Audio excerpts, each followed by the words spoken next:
De retour à Paris et plus précisément ici même dans le 6e arrondissement pour y suivre cette fois un jeu de piste dans le temps. En effet, depuis juin dernier, la magnifique Galerie de Nesle abrite le premier musée des lettres et manuscrits.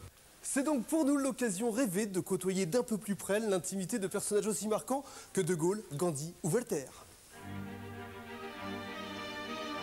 C'est toujours dans les lettres d'un homme qu'il faut chercher l'empreinte de son cœur et la trace de sa vie, écrivait Victor Hugo. Force est de constater qu'au musée des lettres et des manuscrits, on côtoie l'histoire dans ce qu'elle a de plus intime.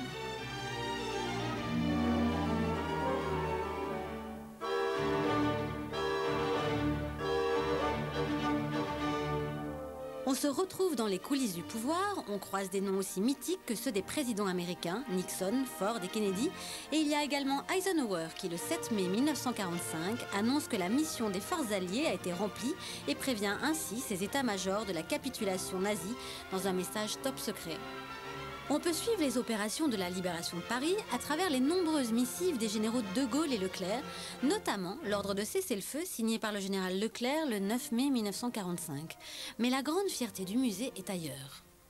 On a une pièce qui est vraiment étonnante, qui est une partie du manuscrit Einstein-Besseau sur la relativité générale. C'est un manuscrit de 52 pages, écrit par Einstein et Besseau, et qui amène à la théorie de la relativité générale restreinte. Un manuscrit capital qui permet de mieux comprendre le raisonnement du physicien. Mais le musée des manuscrits s'intéresse aussi aux grands compositeurs. De Strauss à Beethoven, en passant par Ravel, on peut y lire des correspondances de Chopin ou de Mozart, mais aussi des partitions exceptionnelles comme celle de Puccini.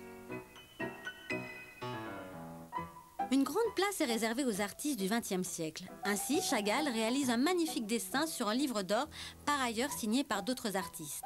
On découvre aussi la correspondance privée de Picasso, Miro ou encore Matisse.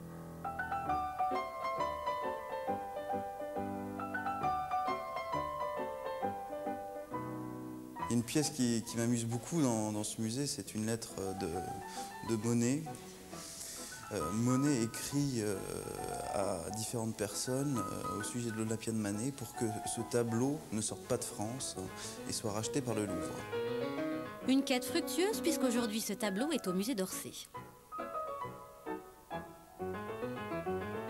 Bien évidemment, le musée fait la part belle aux auteurs.